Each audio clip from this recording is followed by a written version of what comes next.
Well, good afternoon. And welcome to the White House.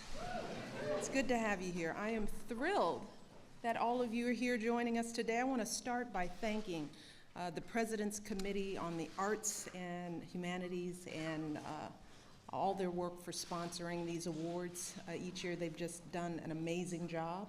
And I'd like to ask all of the members of the committee to please stand so that we can recognize you for all of your hard work.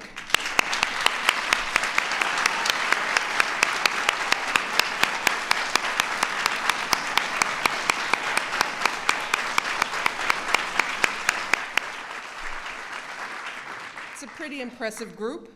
I also want to specifically acknowledge, I'm off my game. I've been speaking a lot, and then it sort of took a little time off. But our committee co-chairs, George Stevens and Margot Lyons, for all of their hard work. Thank you both.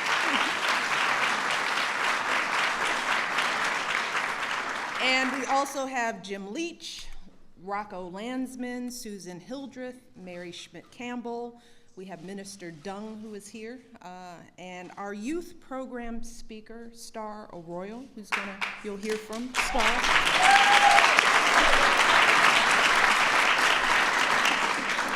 And I also want to thank Congressman Platt for joining us today. Where's the congressman? Oh, there you are. I walked right past you. Thank you so much for being here today. And finally, I want to thank all of the educators, the artists, leaders, all of you who are working every day in communities all across this country to run the programs that we are going to recognize here today. And every day, you all are doing the hard work. You are pushing and inspiring our kids. You're revealing their boundless promise and teaching them to believe in themselves. Because of the programs that you all run, young people are learning breakdancing, hip hop, African drumming, a lot of stuff going on, right? A little traditional music. They're putting on plays, publishing poems and articles, and working on museum exhibits. They're becoming historians, designers, and champion debaters. Yeah. And the young people from the Mariachi Master Apprentice program, who will perform for us a little later on, they have even recorded their own CD. It's pretty good.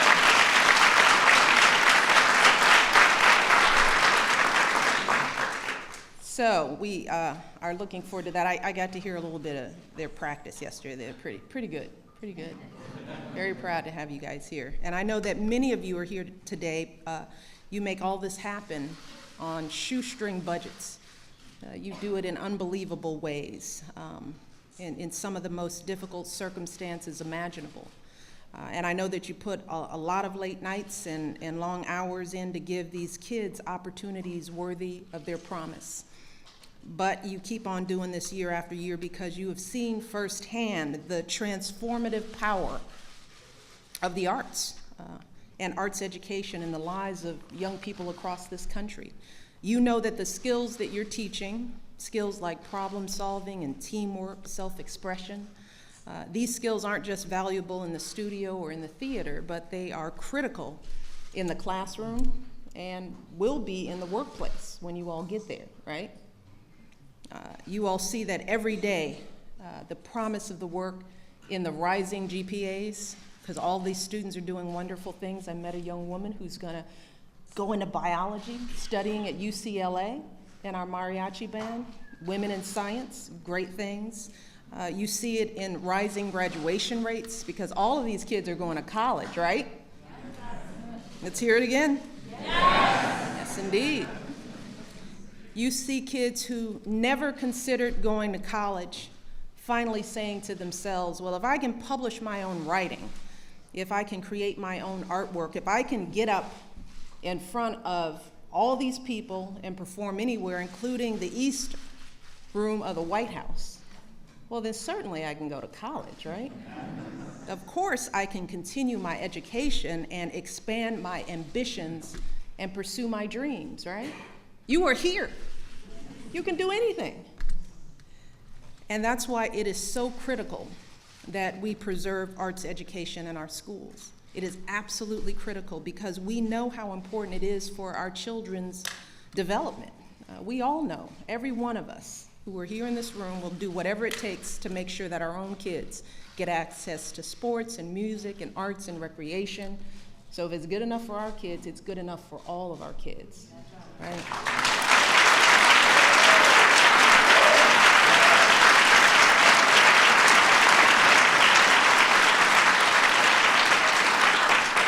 And that's one of the reasons why we've worked so very hard, and it's been a labor of love to make sure that the White House is a showcase for America's rich cultural life. And we've worked to open our doors as often as possible to as many young people as we possibly can.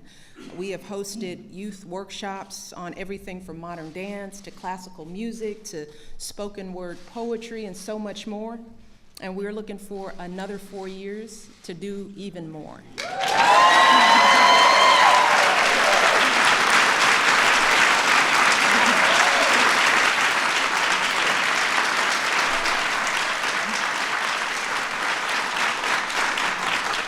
Because what we do know is that ultimately arts education doesn't just teach our kids valuable skills. It doesn't just give them an important form of self-expression and self-reflection. It also helps to shape their character, you know, in so many ways. It shapes who they are. And I think that one of today's programs, Arts Corps, really says it best in their motto. Their motto is, make art anyway, right? Make art anyway. That's what your programs are doing every single day. In spite of all the challenges and obstacles that our young people may face out there in the world, because life is hard, right? Yeah. Say that to Malia and Sasha every morning when they get up tired. I'm like, yeah, life is hard. Still gotta get up, gotta get up. But in spite of all of this, all of your fears and your doubts, you teach them art to make art anyway. To make art anyway. You teach them that no matter what life throws their way, if they draw on their own talent and courage and creativity, if they are persistent and tenacious and bold, right? Then they can truly make something extraordinary of their lives. Because that's what we expect. Nothing but extraordinary. You all can do this, right? That's what we expect.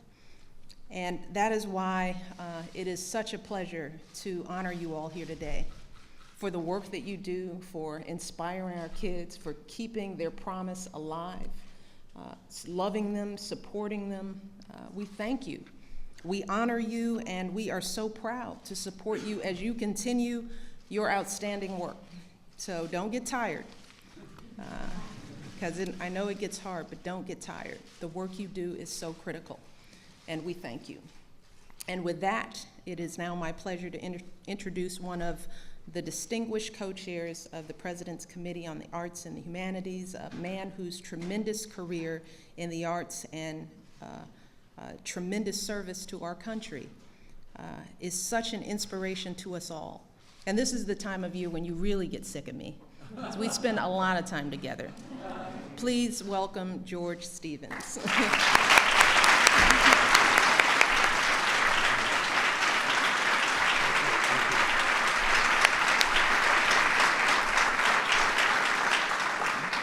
Thank you so much. And I think you can feel how heartfelt those remarks are. And for you young people, I'm sure it's inspiring to see a woman of Michelle Obama's accomplishment really speaking with such authority and insight about what you are doing and how it will enrich your lives. So, and this is always such a wonderful afternoon at the White House. It's truly special.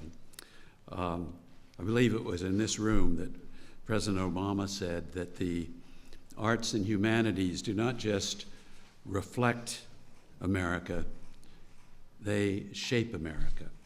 And he went on to say that as long as I am president, I look forward to making sure that they are a priority for this country. and he has lived up to that, and as has Michelle. You know, the arts and humanities came alive in the White House during the first 4 years, and they bring inspiration, and they also herald to the country the importance of the arts and humanities.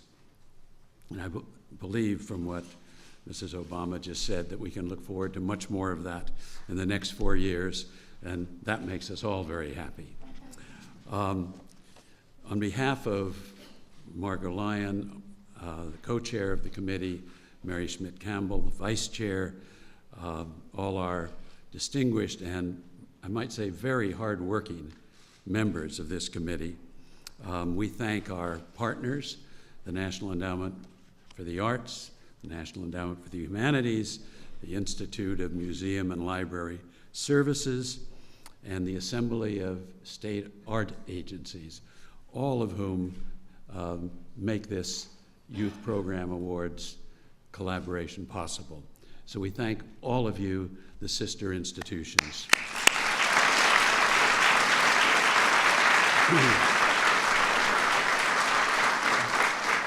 Just this morning, our committee went to Anacostia, to the Savoy School, which one of our turnaround arts programs has been launched in that school. It was so thrilling. These students are so alive. The walls are filled with creativity. We went to a music class, we went to an art class, and just to see the complete engagement of these children. And the principal attributes it so much to the arts programs that bring them alive, give them commitment. So all of you who are being honored today, you represent that wonderful development in the life of this country. So we do have a wonderful thing this year, which is that the International Spotlight Award has brought a delegation from China. And we are so thrilled that you can be here and share this occasion in Washington in the President's house. So welcome to all of you. Where are you? The Chinese. There they are. Oh.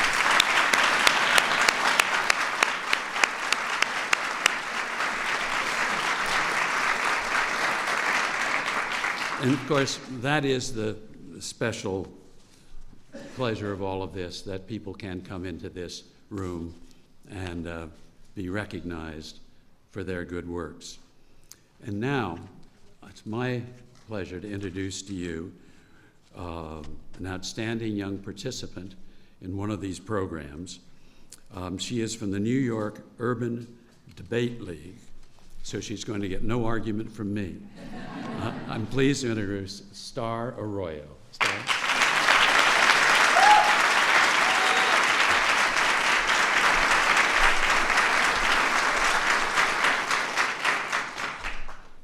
Good afternoon. Thank you for the opportunity to be here, and thank you to everyone here for supporting the arts and humanities and so many other incredible organizations. My name is Star Arroyo, and my story is far from simple, but explains exactly why I am the person that I am today. I am still young, and I know that there are hundreds and thousands of people that live more challenged than I, but I have been through enough to make me the strong, independent young woman my parents have encouraged me to be. I grew up in the South Bronx. I always told myself, no matter what was to happen, I would always make something of myself, and I've been on the path of doing just that. I've been doing debate for the past 3 years. It all started as an extracurricular activity, but after winning first place in my first debate tournament ever, I became interested in the challenges of public speaking and wanted to see where this could lead me in the near future. Growing up in a place where I did, many people didn't expect me to get this far, let alone be half of the person that I am today. People these days are experiencing more bullet wounds than diplomas and haven't had the ability to fully understand who they are, let alone who they're going to be in the future. That is why we need more role models in our communities. A perfect example of a knowledgeable and determined role model to me is my mother. She has faced indescribable challenges, but wakes up day by day with the most radiant smile. She suffers from sickle cell disease and lives with agonizing pain each and every waking moment. But in it all, she's still the astonishing mother and role model that I will forever love and adore. My mother, father, and stepfather have not had the privilege to finish college. That is why I strive to excel in school, not only for the benefit of getting a good job, but to know that all their worrying, hard work, and lectures have gone to good use. Which is another reason why I love the New York City Urban Debate League. You won't find any activity that makes you think and question so many ideas, read and research so many books, write and speak about the biggest topics in the world, meet and compete against students all across the nation. As President Obama stated in his speech to American students in 2009, you may not know that you can be president or Supreme Court justice until you join your school's debate team. Which is why another one of my role models is Supreme Court Justice Sonia Sotomayor. She was also a young Hispanic woman from the South Bronx and wanted to make more of her life. She joined her school's debate team, went on to college and to law school, and became the first Hispanic Supreme Court Justice. The following is a short excerpt from her nomination speech that explains the hardships that she's been through and embraces the endless possibility that the sky is the limit and you can achieve anything that you feel passionate about. Here is what she said.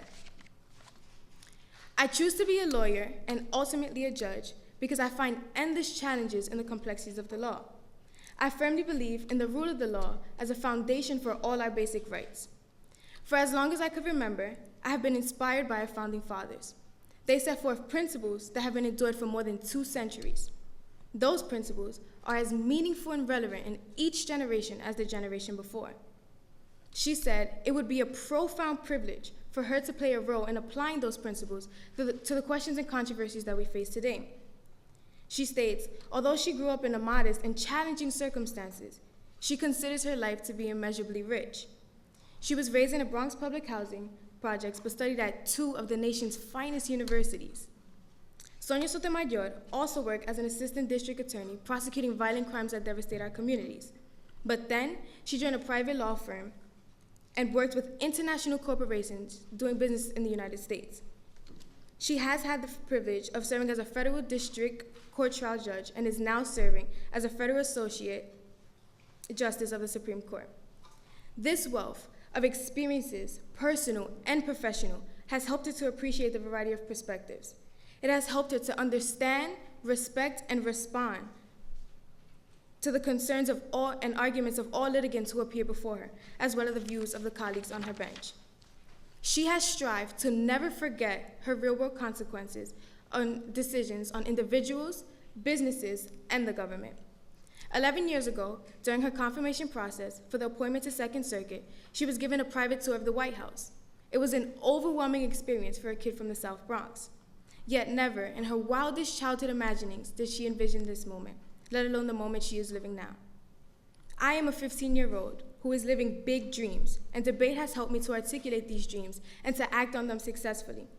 I am a kid from the South Bronx, and standing here in the White House, I feel the world is full of possibilities. I am so blessed to have this opportunity to tell you my story. Thank you.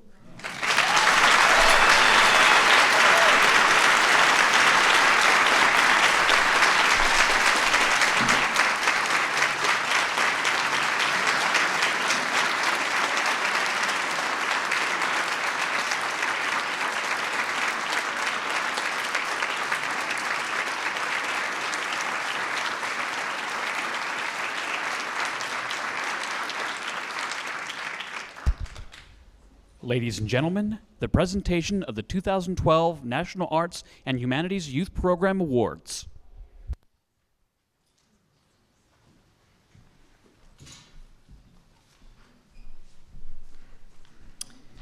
Well, good afternoon, everyone. Is that a hard act to follow or what? But I'll give it a try. So, I am giving the first National Arts and Humanities Youth Program Award, and it goes to the out-of-school programs for teens at the Institute of Contemporary Art in Boston, Massachusetts, where young people with limited opportunities develop creativity and confidence through producing film and new media. 77 teens have screened their original work at film festivals, and almost all participants have gone on to college. And here they are. Woo-hoo!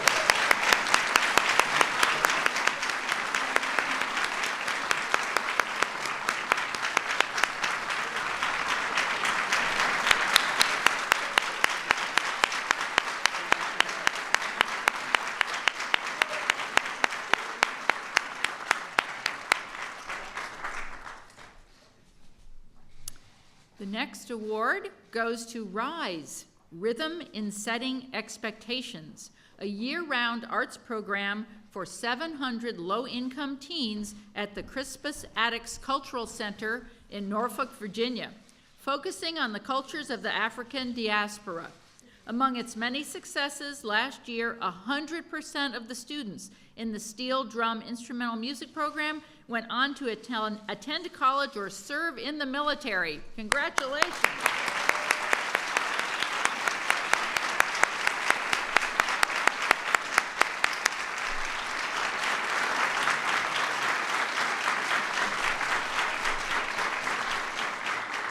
And the Student Historian Internship Program of the New York Historical Society trains a diverse group of high school students, half of them immigrants or first-generation Americans, as historians, researching, analyzing, and interpreting the past. Audio programs created by teens for teens are used with the new exhibits. And a recent one, which we know will be really popular, is dubbed Abe Lincoln Meets iTunes.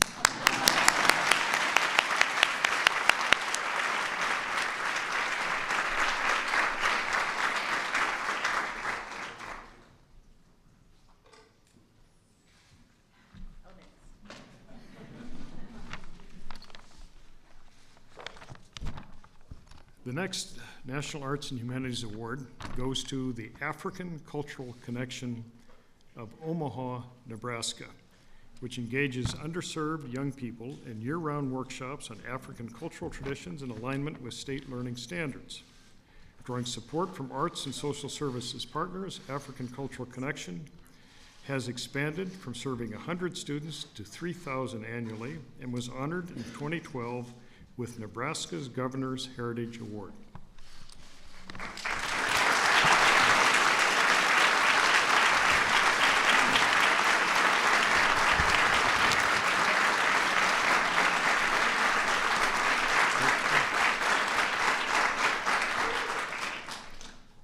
Myth and Hero of Akron, Ohio guides African American male students in reading, interpreting, and analyzing classic mythological stories and relating them back to their own lives.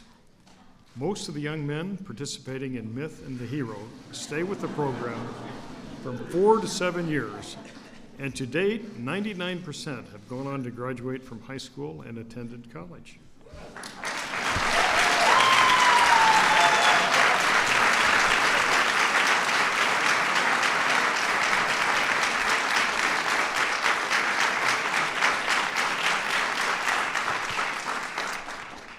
A National Arts and Humanities Youth Program Award goes to the New York City Urban Debate League, a program that empowers underserved students by immersing them in public speaking, research techniques, civics, law, and ethnic studies.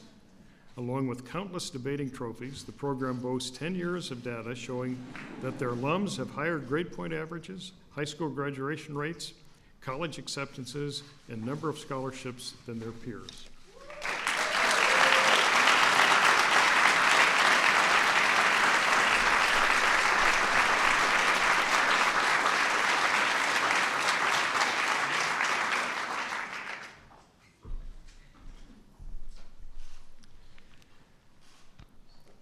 DreamYard's out-of-school programs, our next award winner, provides rigorous training in a variety of art forms to young people living in the South Bronx. Having learned discipline, creativity, and other essential 21st century skills, 100% of program participants graduate from high school and go to college.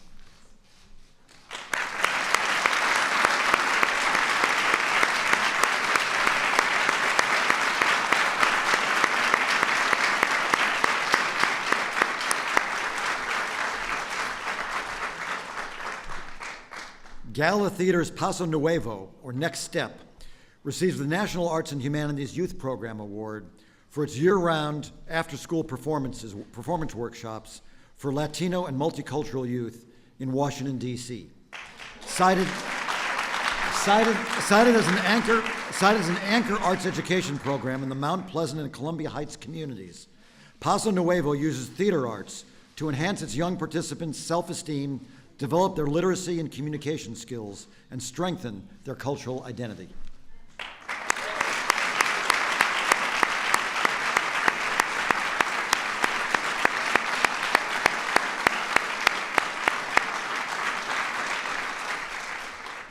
The next award goes to Youth Radio, which provides free intensive training in media arts and journalism for underserved teens in Oakland, California.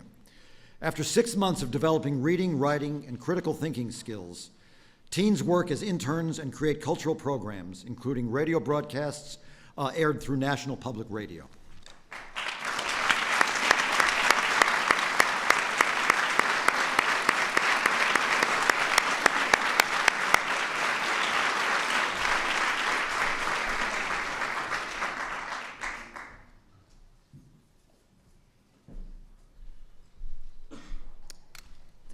The next National Arts and Humanities Youth Program Award is presented to Arts Corps, a multidisciplinary program in Seattle, Washington that offers after-school arts classes to 2,000 low-income students at sites throughout the city. Through community partnerships, Arts Corps teaching artists lead classes in dance, music, digital media, and spoken word. With its official motto, "Make Art Anyway," Arts Corps has been honored with Seattle's Martin Luther King Jr. Award and the city's inaugural award for excellence in arts education.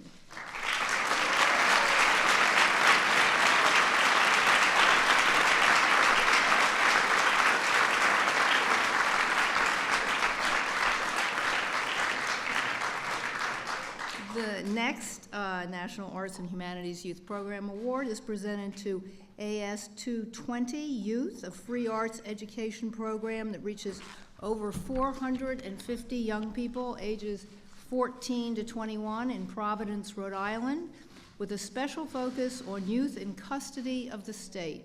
Workshops in music, visual arts, design, and photography engage participants in the creative process and lead to higher levels of social, educational, and vocational success.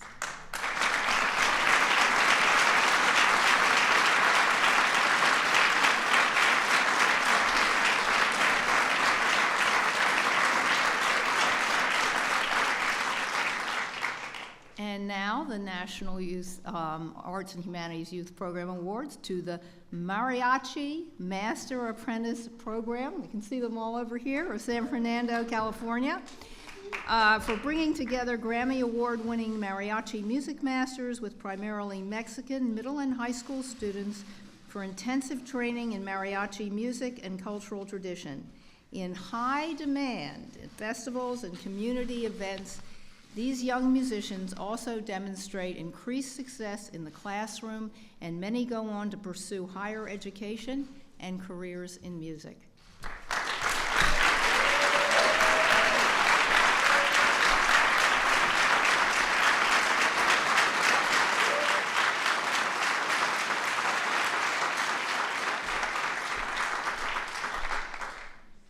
Good afternoon. I'm delighted to have the opportunity to present our International Spotlight Award. I'd like to invite our distinguished guest, Deputy Chief of Mission and Minister Dong Hongbo of the Embassy of China, to join us in the presentation of this award.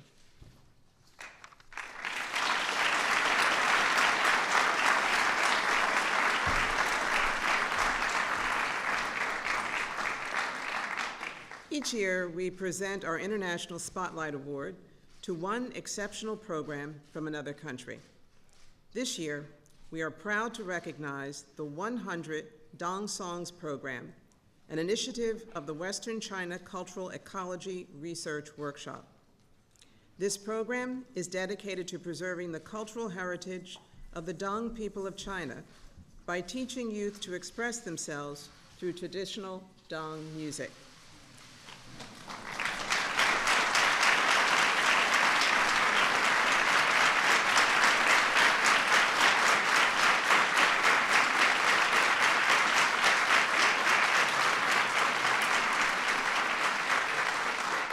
Let me tell you a little bit about them. The Dong people are an indigenous ethnic minority group whose population is concentrated in the mountainous village of Timen within Guizhou province and throughout southwestern China. Traditionally, the Dong people had no written version of their own language known as Kam. Instead, they passed down customs and history from generation to generation through songs.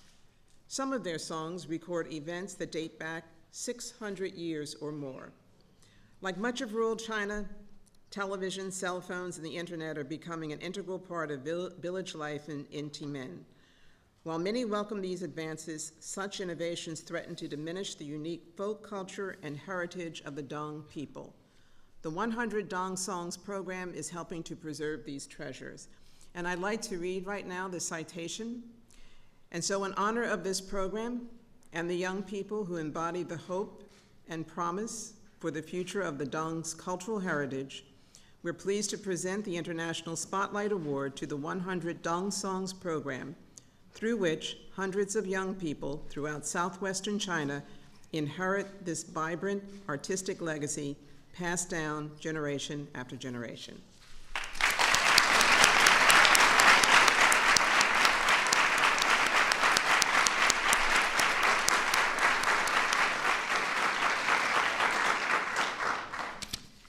And now, it's my great pleasure to invite to the stage our Mariacho Tesoro from the City of San Fernando's Mariacho Masters Apprenticeship Program.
Tierra mexicana, yo le canto a sus volcanes, a sus praderas y flores.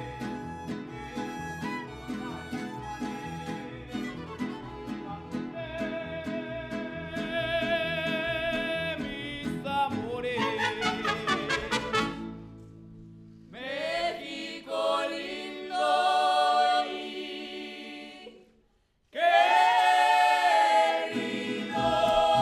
si muero lejos de ti, que digan que estoy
las sureñas sensitivas todas sembraste de veras.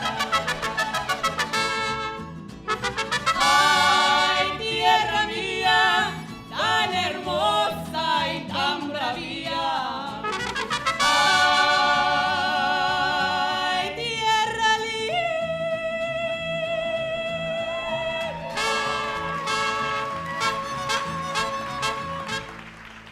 con el alma yo te canto esta canción.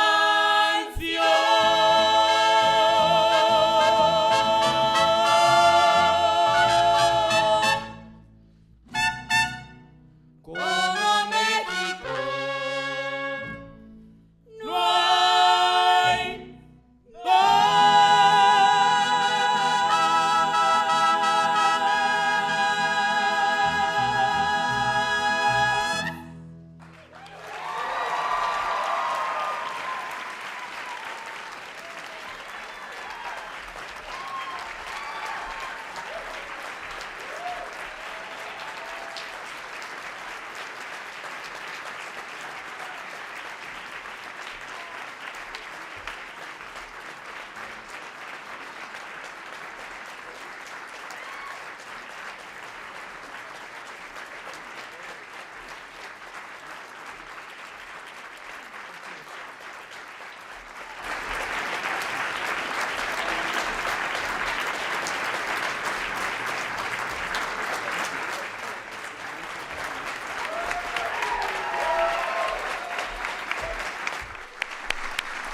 Oh, my goodness.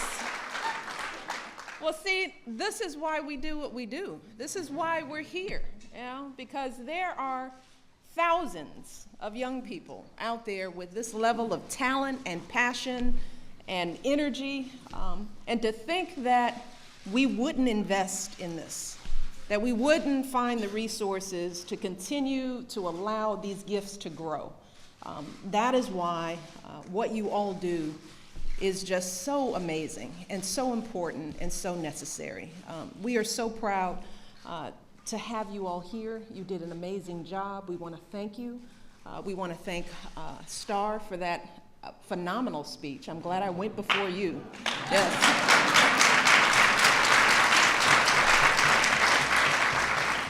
And to all of our award recipients, to all of the young people who benefit from it, just understand this as young people. This is what I say to all of the young people here. Your job is to pass it on, right? It's not enough just to receive these gifts and blessings, but to understand that you are blessed, and your job now is to pass it on. To find someone in your life that you are going to mentor, that you are going to pull up. And whether it's in the arts or whether it's academically, your job is to find the next you and hold them tight and make sure they get the same chances that you got, right? Thank you so much for being here. It is always a joy to host these awards. I want to thank our committee. I want to thank all of our guests. Now, enjoy the reception. We've got good food. We've got good stuff in there. So thank you all. It's been a wonderful afternoon, and we'll see you again next year. All right.